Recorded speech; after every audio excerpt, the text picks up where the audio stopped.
Nobody builds a swamp.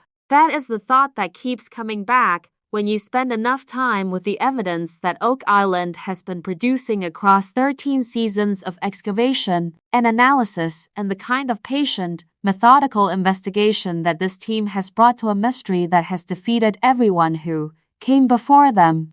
Nobody builds a swamp. Nobody engineers a wetland on a small island off the coast of Nova Scotia and then disguises it well enough that 2 centuries of searchers walk past it without understanding what they are looking at.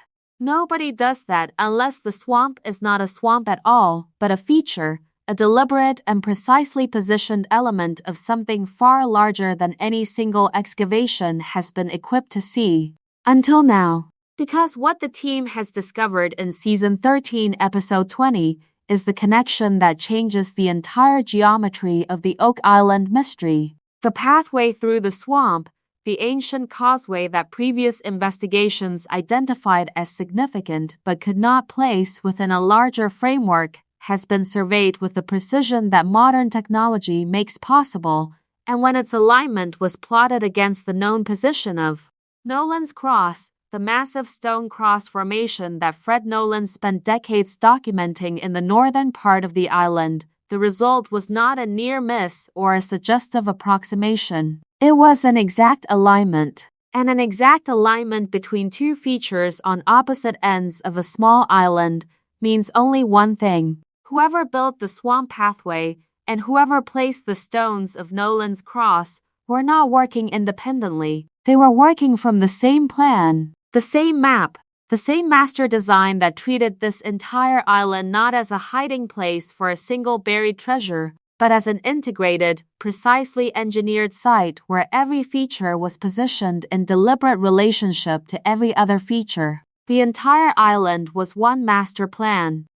And the team has just found the line that proves it. If you are watching this for the first time, then you just found this channel at exactly the right moment. So hit subscribe and pull up a chair, because the story only gets bigger from here. And to everyone who has been part of this community through every season and every discovery, drop a comment right now and let everyone know what part of the world you are joining from tonight, because this community reaches further than most people realize. And tonight, this community gets to watch the moment when the scale of the Oak Island mystery expands in a way that reframes everything that came before it. Not just the money pit, not just the flood tunnels or the swamp or Nolan's Cross as individual puzzles to be solved in isolation from each other. All of it, together, as a single unified site conceived and executed by people who were thinking at an island-wide scale from the very beginning, and who left the evidence of that thinking encoded in the landscape itself for anyone patient enough and precise enough to find it.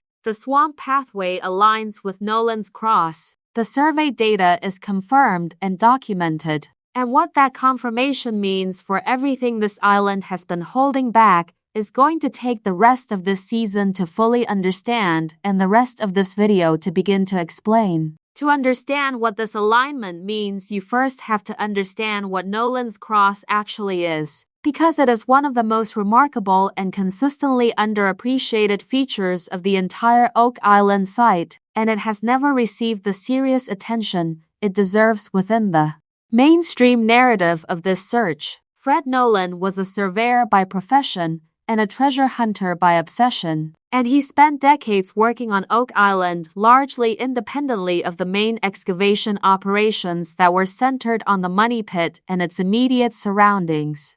In the course of his surveying work, using the professional precision of someone who measured land for a living, Nolan identified a formation of large granite boulders in the northern portion of the island that, when their positions were plotted with surveying accuracy, form the shape of a Christian cross. Not approximately, not in the way that human pattern recognition finds familiar shapes in random arrangements when it wants to find them badly enough, but a cross with the proportions and the bilateral symmetry and the deliberate internal geometry that speaks to intentional placement by someone who knew exactly where each stone needed to go and invested the effort required to put it there. The scale of the formation is one of the things that makes it impossible to dismiss as coincidence. The cross spans a significant portion of the island's northern area, with arms and a shaft that extend across terrain, varied enough that laying it out would have required real surveying work even with modern instruments.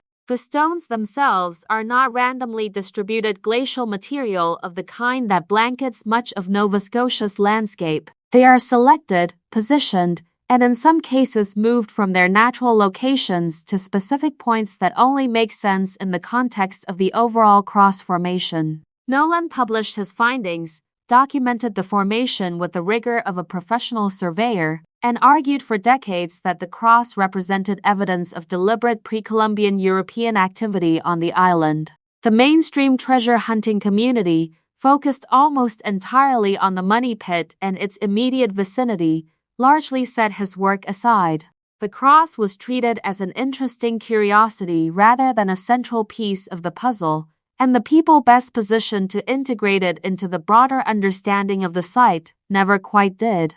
But the cross was always there, precisely measured, precisely documented, waiting in the northern part of the island for the moment when someone would understand what it was pointing at and why it had been placed exactly where it was placed. That moment has arrived. The swamp occupies the southern portion of Oak Island in a way that has generated significant attention across multiple seasons of the current excavation, and the attention has been justified by what the swamp has consistently produced under investigation. The Oak Island swamp was identified early in the history of the treasure hunt as unusual. Its bottom has yielded material that is inconsistent with natural wetland formation, wooden structures and worked timber, and in more recent seasons objects whose analysis has connected them to the same medieval European origin as other significant finds from the site. Coring and sampling work established that the swamp is not entirely natural, that it was modified by human activity at a point in the past that is consistent with the overall timeline of the Oak Island construction, and that the modification was not superficial or incidental, but extended to the fundamental structure of the wetland. What the swamp appeared to contain, running through its organic and constructed layers, was a pathway, a causeway of worked material laid across the wetland at a specific line and a specific angle in a way that would have permitted deliberate passage through the swamp along that precise course. The pathway was not the kind of improvised crossing that a small group of workers might throw together for practical convenience. It was constructed with attention to durability and direction in a way that strongly suggests it was built to serve a specific function that was determined before construction began, rather than improvised in response to immediate need. The question that the pathway posed from the moment it was identified was the question of its direction. Where was it oriented? What was it pointing toward? What did its precise angle of construction mean in the context of the island around it? Previous investigations registered the pathway as significant without being able to answer those questions fully, because answering them required a level of survey precision and a willingness to look at the island as a whole rather than as a collection of individual features. Season 13 provided both. The survey work that produced the alignment finding was systematic, technology-assisted, and independently verified. It was not a back-of-the-envelope calculation or a rough estimate of directions and distances. It was a precision mapping exercise that established the exact centerline of the swamp pathway using multiple reference points, extended that centerline across the island using modern survey instruments, and calculated its relationship to the documented geometry of Nolan's cross with the accuracy that contemporary surveying technology makes achievable. The result was unambiguous. The center line of the swamp pathway, extended northward across the full length of the island,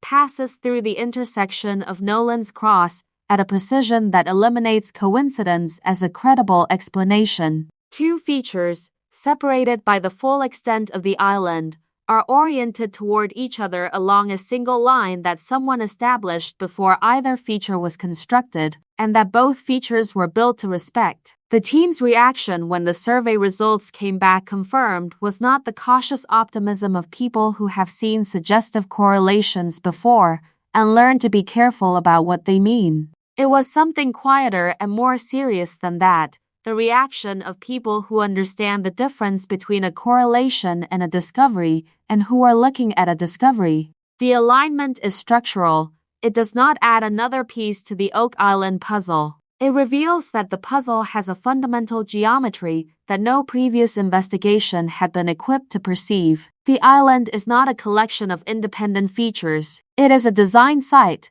and the design is organized around a primary axis that runs from the swamp through the length of the island to Nolan's Cross, an axis that the original builders established before any construction began, and that every major feature was positioned in deliberate relationship to.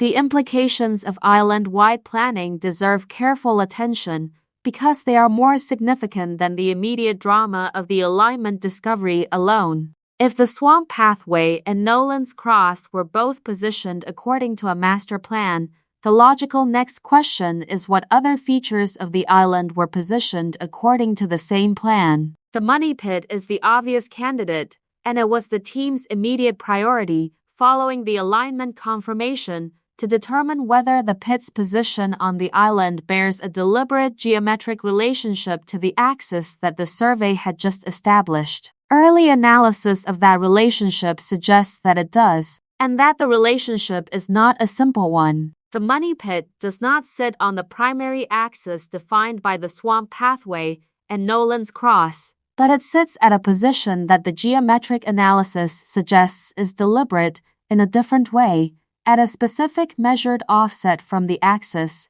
that reflects the kind of intentional positioning that medieval builders used to encode information in the layout of their sites. Sacred geometry traditions of the medieval period routinely used offset and proportion to place significant features in relationship to primary axes in ways that conveyed meaning to initiates while appearing random to everyone else. The money pit's position relative to the swamp to cross axis, when analyzed through the geometric framework that the alignment discovery has now made visible, appears to be exactly that kind of deliberate positioning, not on the axis, but in a specific and measurable relationship to it that the overall site plan determined, and that the builders executed with the same precision they brought to every other aspect of this construction. If that analysis holds as the Season 13 work continues, it means that the position of the money pit was not chosen randomly or opportunistically. It was specified by the master plan, positioned in precise geometric relationship to the primary axis of the site, placed exactly where it was placed, because the overall design required it to be there. That changes everything about how the excavation should be understood, and everything about what might be found at geometrically significant points elsewhere on the island. The tradition of building meaning into geometry is not a modern or a speculative concept. It is a well-documented practice of medieval European construction that the Knights Templar developed and deployed with particular sophistication throughout their nearly 2 centuries of operation. The Templars encountered the principles of sacred geometry during their time on the Temple Mount in Jerusalem, where they were based for their first decades of existence, and where they conducted extensive excavation and study of the ancient construction beneath them. The Temple Mount is itself one of the great masterworks of geometric site planning in the ancient world, a complex in which the positions of structures, courts, and access points encode geometric and symbolic relationships that scholars have been studying for centuries. The Templars absorbed these principles during their time there and brought them back to Europe, where they became a defining characteristic of Templar architectural practice. Templar constructions across the Mediterranean and Europe consistently reflect the application of these geometric principles at scales that go beyond individual buildings to encompass entire complexes and, in some cases, entire landscapes. The relationships between Templar preceptories, the orientations of their churches, the positions of their fortifications relative to each other and to natural features of the landscape, all reflect the application of geometric planning principles that the order developed into a systematic architectural tradition. The geometry emerging from the Oak Island survey, the primary axis connecting the swamp pathway to Nolan's Cross, and the apparent positioning of the money pit in deliberate relationship to that axis, is consistent with this Templar architectural tradition in ways that are specific enough to be analytically meaningful. This is not a general claim that medieval builders used geometry, which is universally true. It is a specific claim that the geometric relationships visible in the Oak Island site plan reflect the particular principles and proportions that Templar construction employed. Principles that are documented well enough in surviving Templar buildings that comparison is possible. The comparison is favorable. The Oak Island geometry fits the Templar template in the ways that matter, and the fit is not approximate. Fred Nolan deserves a specific acknowledgement in the context of this discovery because the alignment finding is in a direct sense the vindication of decades of work that the mainstream narrative of Oak Island consistently undervalued. Nolan spent years on this island as an outsider to the main excavation operations, working with his surveying instruments in the northern part of the island, while the attention and the resources of the organized search were concentrated almost entirely in the south. He documented the cross formation with professional rigor and argued publicly that it represented evidence of deliberate pre-Columbian European construction. He was largely dismissed or ignored by the people who controlled the dominant narrative of the search, and he died in 2016 without seeing his work fully integrated into the understanding of the site. The Season 13 alignment survey did what Nolan's own work was pointing toward for decades. It established that the cross he documented is not just a remarkable isolated feature, but one end of the primary organizing axis of the entire island, the northern anchor of a design line that runs the full length of the site, and that the original builders embedded in the landscape as the structural spine of their master plan. Nolan was right. The cross is real, it is deliberate, and it is fundamental to understanding what Oak Island actually is. It took the combination of his original documentation and the precision survey work of Season 13 to finally establish what it means, but the credit for recognizing that the cross existed and mattered belongs entirely to a surveyor from Nova Scotia who spent decades being dismissed for seeing something that was genuinely there. The practical effect of the alignment discovery on the ongoing excavation is already visible in the way Season 13 is being conducted and the way the team is prioritizing its work. Before the alignment was confirmed, the excavation strategy was necessarily reactive, moving between features as they produced evidence and following leads as they developed, without the benefit of an overarching spatial framework to guide decisions about where to look next. That is not a criticism of the methodology. It was the only approach available when the island was understood as a collection of individual features rather than as a unified design site.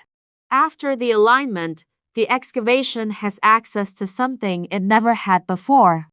A map, not a complete map, not a document that specifies the position of every buried feature and every concealed access point, but a geometric framework that identifies the primary organizing axis of the site, and that allows the geometric analysis to predict where significant features are likely to be positioned based on the same design principles that determine the positions of the features that are already known. The team is using that framework actively, identifying survey points along and adjacent to the primary axis that the geometric analysis flags as potentially significant, and prioritizing excavation at those points alongside the ongoing work at the established major sites. The results of that prioritized excavation are still being processed as the season continues, but the early returns are consistent with the prediction that the geometric framework the island is yielding finds at locations that the master plan geometry suggests should be significant,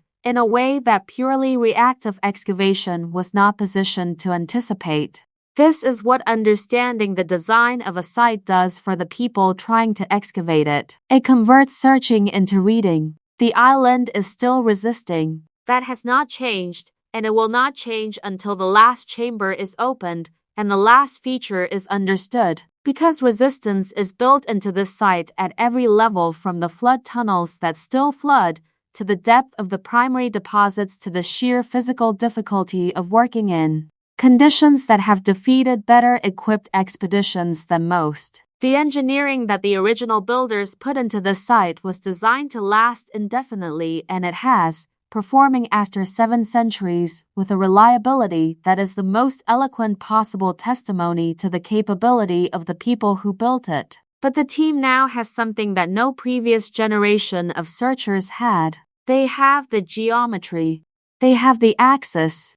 They have the conformation, produced by precise modern survey work and validated by the alignment of 2 features across the full length of the island, that this place was designed as a whole, and that the design, encoded in the positions of the swamp pathway and Nolan's cross and everything that sits between them and around them, can be read by people who know what they are looking at. The swamp pathway points to Nolan's cross. Nolan's cross anchors the northern end of an axis that was established before the first stone was placed or the first shovel broke the surface of this island. Along that axis, and at positions determined by the geometric relationships that the master plan encoded into the landscape, are the features that the original builders considered most important and protected with the most sophisticated engineering they could devise.